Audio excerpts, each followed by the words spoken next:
అందరూ ఒకసారి లేచి నిలబడి దేవుని వాక్యాన్ని చదువుకుందాం. అందరూ కూడా లేచి నిలబడండి. మీ గ్రంథాలు మీ చేత పట్టుకోండి. 106వ కీర్తన తెరవండి. అందరూ కూడా బైబిల్ గ్రంథాన్ని తెరిచి 106వ కీర్తన 4-5 వచనాలు అందరం కలిసి చదువుకుందాం. Psalm 106 verses 4 and 5. Let us all read together for the glory of God. యెహోవా, నీవు ఏర్పరచుకొనిన వారి క్షేమము నేను చూచుచు, నీ జనులకు కలుగు సంతోషమును బట్టి నేను సంతోషించుచు, నీ స్వాస్యమైన వారితో కూడి కొనియాడునట్లు నీ ప్రజల యందు నీకున్న దయ చొప్పున నన్ను జ్ఞాపకమునకు తెచ్చుకొనుము. దేవుడి పరిశుద్ధ వాక్య భాగమును దీవించునుగాక. దయచేసి కూర్చునండి. మీలో ఎంతమంది రోజు బైబిల్ చదువుతున్నారనే ప్రశ్న వేస్తే ఎంతమంది చేతులు ఎత్తుతారో నాకైతే తెలియదు, కానీ చాలామంది దేవుని వాక్యాన్ని చదివే వాళ్ళు ఉన్నారు. కొంతమంది దేవుని వాక్యాన్ని నిర్లక్ష్య పెట్టే వాళ్ళు కూడా ఉన్నారు. శరీరానికి రోజు ఆహారం ఎలా పెడుతున్నామో మన లోపల ఉన్న ఆత్మకు రోజు ఆహారము దేవుని వాక్యం, జీవాహారము దేవుని వాక్యం. వాక్యాన్ని నువ్వు ఎంతగా పఠిస్తావో, దేవుని వాక్యాన్ని ఎంతగా ధ్యానం చేస్తావో అంతగా నువ్వు ఆత్మలో అభివృద్ధి పొందుతావు. యేసు ప్రభు వారి లోకంలో ఉన్న కాలంలో ఆయన ఒకసారి ఇలాగే చాలామందితో మాట్లాడుతుంటే ఒక స్త్రీ లేచి నిలబడి గట్టిగా కేకలు వేస్తుంది. ఏంటి ఆ కేకలు అని పరిశీలన చేస్తే ఆమె ఇలా అంటుంది, యేసు ప్రభువా, నిన్ను కనిన గర్భము ధన్యమైనది అని కేకలు వేసింది. Lord blessed is the womb that bore you. నిన్నెవరైతే కన్నారో నిన్ను మోసిన గర్భము చాలా ధన్యమైంది ప్రభువా.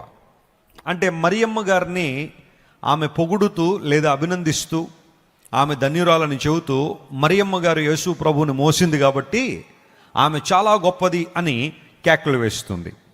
యేసు ప్రభు వారు ఆయన ఒక మాట చెప్పారు, అమ్మా నువ్వు చెప్పిన మాటకు నేను ఏకీవిస్తున్నాను, అందులో పొరపాటు ఏం లేదు, నువ్వు మాట్లాడిన దానిలో పొరపాటు ఏం లేదు. అవును కానీ, అవును అని చెప్పి గాని అనే ఆ మాట మాట్లాడి ప్రభువారు ఇంకో మాట చెప్పారు. అదేనంటే, ఎవరైతే నా వాక్యమును విని దాన్ని గైకుంటారో వారు నన్ను భౌతికంగా కనిన గర్భము కన్నా వారు గొప్పవారు అన్నాడు. Praise the Lord. అంటే దేవుని దృష్టిలో ఎవరు గొప్పవారు, ఎవరు విలువైన వారంటే వాక్యాన్ని విని ఆ వాక్యమును ఏం చేయాలట, గై కొనాలి. గై కొనుట అంటే వాక్య ప్రకారం జీవించుట. చాలాసార్లు దేవుని వాక్యం మనం వింటున్నాం, అది చాలా మంచిదే, కానీ ఎన్ని వాక్యాలు మన జీవితాల్లో అన్వయించుకుంటున్నాం అనేది పరిశీలించాలి.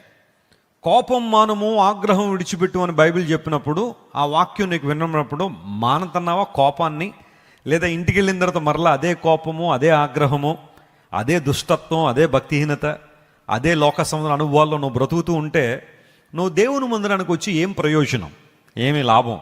ఇక్కడ ఏదైనా ఒక విషయాన్ని నువ్వు నేర్చుకోకపోతే, ఏదైనా ఒక విషయాన్ని ఆచరణలో పెట్టకపోతే, పరిశుద్ధాత్మ దేవుని యొక్క సహాయాన్ని కోరుకుని ప్రభువా నేను నీ కోసం ఇలా బ్రతకాలని ఆశిస్తున్నాను, నిర్ణయించుకుంటున్నాను నీ కోసం జీవించాలని, నీవు నాకు సహాయం చేయ ప్రభు అని దేవుని మీద ఆధారపడి ఆయన కోసం జీవించగలిగితే అప్పుడు కదా దేవుని ఆశీర్వాదాలు మనం చూసేది. దేవుని వాక్యాన్ని వినడం ఎంత ప్రాముఖ్యమో వాక్యాన్ని గైకొనడం కూడా అంతే ప్రాముఖ్యం. 106వ కీర్తన దావీదు భక్తుని ద్వారా రచించబడిన కీర్తన. కీర్తనలో ఎన్ని కీర్తనలు కనబడతాయి మనకి? కీర్తన గ్రంథంలో 150 కీర్తనలు. Largest book in the Bible. బైబిల్లో ఉన్న అన్ని పుస్తకాల కన్నా కీర్తనల గ్రంథం కొంచెం పెద్ద పుస్తకం. ఎందుకోసం అంటే 150 కీర్తనలు దానిలో కనబడతాయి. ఈ కీర్తనలను పూర్వదినాల్లో పాడేవారు, పాటలుగా పాడేవారు. ఇప్పుడు అంత ఓపిక మనకు రాక, లేక ఆ రాగాలు మనకు రాక వాటిని ఏం చేసుకుంటున్నాం, మనం చదివేస్తున్నాం. అయితే కీర్తనలు పూర్వదినాల్లో పాడుతూ ఉండేవారు, రాగాలు కట్టి పాడేవారు. మీరు ఎప్పుడైనా కీర్తనలు చదువుతున్నప్పుడు ఆ సూపర్స్క్రిప్షన్లో అంటే ఆ పైన ఇంట్రడక్టరీ పార్ట్లో ఏ రాగం మీద ఈ పాట పాడేవారు అనే విషయాలు అక్కడ రాయబడుతున్నాయి. ఎదుతీన్ అనే రాగం మీద పాడబడింది. ఇలా కొన్ని రాగాల పేర్లు కీర్తన గ్రంథంలో మనం చూస్తూ ఉంటాం. ఆ రాగాల్లో ఈ పాటలు పాడుతుండేవారు, దేవుని స్తుతించేవారు. దేవుని స్తుతించడం అనేది మానవ జీవితంలో చాలా ప్రాముఖ్యమైన అంశం. కొంతమంది ఈ రోజుల్లో దేవుడు లేడని వాదించేవాళ్ళు, నువ్వు దేవుణ్ణి స్తుతించడం అనేది అర్థం లేని పని, దేవుడే లేనప్పుడు ఇంకా ఆయన స్తుతించడం ఏంటి, ఈ లోకంలో నీ జీవితానికి నీవే సృష్టికర్తవు. You can create your life, you can create your future. నువ్వు జంతువులోంచి వచ్చావు కాబట్టి, లేదంటే అకస్మాత్తుగా ఈ భూమి మీదకి వచ్చావు కాబట్టి అంతా కూడా దేవునికి మహిమ రావాల్సిన అవసరం లేదు. నీ భవిష్యత్తు నువ్వే క్రియేట్ చేసుకోవచ్చు. నీకు ఇష్టానుసారంగా నువ్వు బ్రతికాయి, నీకు ఎలా తోస్తే అలా జీవించాయని దేవుణ్ణి ప్రక్కన పెట్టడం ద్వారా ఇష్టానుసారంగా జీవించాలనే ఆలోచన చాలా మందిలో కనబడుతుంది. అయితే క్రైస్తవ జీవితం దేవునితో పెనవేయబడిన జీవితం. మనం దేవునితో పెనవేయబడ్డాం, ఆయనలో మనం జీవిస్తున్నాం. పౌలు భక్తుడు అన్నట్టుగా మనందరం క్రీస్తు ప్రభులో ఉనికి కలిగి ఉన్నాం. We have our existence in Jesus. క్రీస్తు ప్రభులో మనకు ఉనికి ఉంది కాబట్టి మనకు ఉనికినిచ్చిన దేవుణ్ణి మనస్ఫూర్తిగా మనం స్తుతించాలి, ఆయన ఆరాధించాలి. కీర్తనల గ్రంథం ప్రభువుని ఆరాధించడం అంటే ఏంటో నేర్పిస్తుంది. జాగ్రత్తగా ఒక్కొక్క మాట చదువుతుంటే మన జీవితానికి ఆ మాటలు అన్వయించుకోవచ్చు. ఫర్ ఎగ్జాంపుల్, నా ప్రాణమా యెహోవాను సన్నతించుము, ఆయన చేసిన ఉపకారముల్లో దేనిని మరువొద్దు అని భక్తుడు అన్నట్టుగా మనం కూడా దేవుణ్ణి మరిచిపోకుండా, ఆయన చేసిన కార్యములను మర్చిపోకుండా కృతజ్ఞత కనుక చెల్లిస్తే ఖచ్చితంగా మన జీవితంలో దేవుని యొక్క ఆశీర్వాదాలు పొందుకుంటాం. ప్రపంచంలో చాలామంది ఎన్నో రీసెర్చ్లు చేస్తూ ఉంటారు, లేదా సర్వేలు కూడా చేస్తూ ఉంటారు, చాలామందిని అబ్జర్వ్ చేస్తూ ఉంటారు. యూనివర్సిటీల్లో ఇలాంటి పనులు ఎక్కువగా జరుగుతుంటాయి. వాళ్ళు ఏం చేస్తుంటారంటే ప్రపంచవ్యాప్తంగా చాలామందిని కలిసి కొన్ని రకాల ప్రశ్నలు కొంతమందిని అడగడం ద్వారా కొన్ని స్టడీస్ వారు చేస్తూ ఉంటారు. అందులో రీసెంట్గా ఒక స్టడీ ఏం చెబుతుంది అంటే, కృతజ్ఞత కలిగిన వాడట ఆరోగ్యంగా బ్రతుకుతున్నాడట.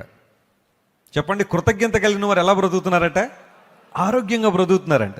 చాలాసార్లు నువ్వు దేవుని స్తుతించు, కృతజ్ఞత కలిగి ఉండు, గ్రాటిట్యూడ్ అనేది నీలో ఉండాలి అని దేవుని సేవకులకు ఎందుకు చెబుతున్నాను తెలుసా?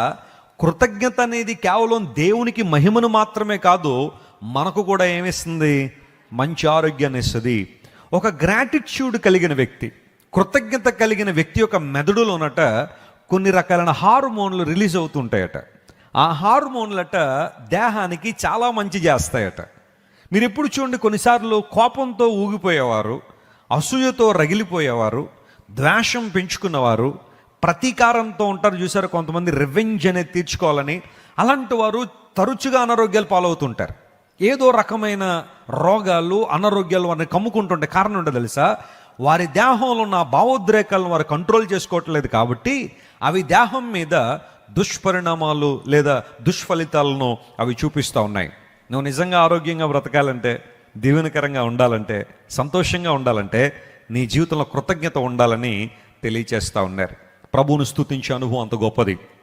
ఇక్కడ దావీదు భక్తుడు చక్కని ప్రార్థన చేస్తున్నాడు. అదేంటంటే, lord remember me, lord consider me.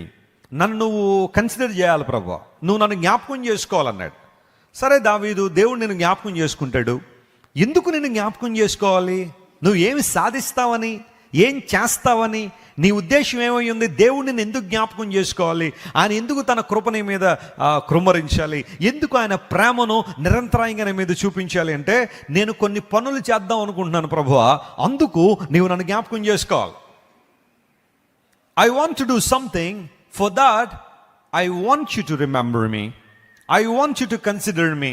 నన్ను నువ్వు కన్సిడర్ చేయాలి ప్రభు అని దావీదు భక్తుడు దేవుని వైపు చూస్తున్నాడు. జ్ఞాపకము చేసుకొనుము అనే ప్రార్థన. దాన్ని హిబ్రూ భాషలో జ్ఞాపకం అన్న మాటకు జకార్ అనే పదం ఉపయోగించారు. జకార్ అనగా రిమెంబర్, కన్సిడర్ అండ్ థింక్. నా గురించి ఆలోచించే ప్రభువా, నన్ను జ్ఞాపకం చేసుకో ప్రభువా అని.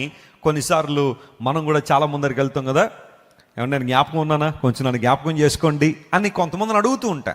ఎందుకు జ్ఞాపకం చేసుకోవాలి అంటే, వారి నుండి ఏదో ఒక ప్రయోజనం మనం ఆశించి నన్ను జ్ఞాపకంలో ఉంచుకోండి, నన్ను జ్ఞాపకం చేసుకోండి అని. ఇక్కడ దావీదు భక్తుడు కొన్ని ఉద్దేశాలు కలిగి ఉన్నాడు.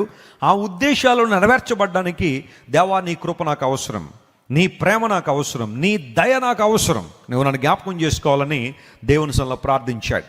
ఇప్పుడు ఆ మాటలో దాగి ఉన్న కొన్ని ఆధ్యాత్మిక సత్యాలు మీతో మాట్లాడతాను. ఎందుకు దావీదును దేవుడు జ్ఞాపకం చేసుకోవాలని కోరుకున్నాడు?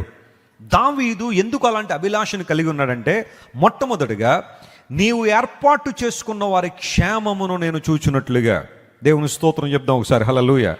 దేవా, నీవు నన్ను ఎందుకు జ్ఞాపకం చేసుకోవాలంటే, నీవు ఏర్పరచుకున్న నీ ప్రజల యొక్క క్షేమాన్ని నేను చూడాలని ఆశిస్తున్నాను. What a wonderful desire. చాలాసార్లు మనం దేవుని బిడ్డలమని చెప్పుకుంటున్నా, క్రీస్తు బిడ్డలమని మనం చెప్పుకుంటున్నా, దేవుని ఆత్మ ద్వారా నింపబడ్డామని చెప్పుకుంటున్నా, ఇతరుల క్షేమాన్ని ఓరవలేని దుస్థితిలో మనం ఉంటాం. ఎవరైనా కొంచెం అభివృద్ధి పొందుతూ ఉంటే, ఎవరైనా కొంచెం జీవితంలో పైకి వస్తూ ఉంటే, వారి బిడ్డలు కొంచెం అభివృద్ధిలోనికి వస్తూ ఉంటే, ఏదో తెలియని ఒక బాధ కొంతమందిని బాగా వేధిస్తూ ఉంటారు. బాగా ఒక మాటలో చెప్పాలంటే కృంగదీసేస్తూ ఉంటారు. ఒకలాంటి అసహనాన్ని డెవలప్ చేసుకుంటూ ఉంటారు హృదయంలో. వారికి ఎన్నున్నా వాటి మీద ఆనందం ఉండదు, కానీ ఇతరులు బాగుపడుతున్నారు లేదా ఇతరులు కొంచెం పైకి వస్తున్నారు అనేసరికి ఒకలాంటి మత్సరాన్ని కొంతమంది డెవలప్ చేసుకుంటూ ఉంటారు. అయితే భక్తుడు అంటున్నాడు, ప్రభువా నేను ఒక ఆధ్యాత్మికమైన మెచ్యూరిటీలోనికి రావాలని ఆశిస్తున్నాను, ఒక పరిపక్వతలో రావాలని ఆశిస్తున్నాను. ఆ ప్రాంతంలో ఉన్నప్పుడు నువ్వు ఎవరినైతే నువ్వు ఏర్పాటు చేసుకున్నావో వారి క్షేమాన్ని చూసినప్పుడు నేను ఆనందించాలి ప్రభువా, నేను సంతోషించాలి. ఎంత చక్కని కోరిక, ఎంత చక్కని అభిలాష.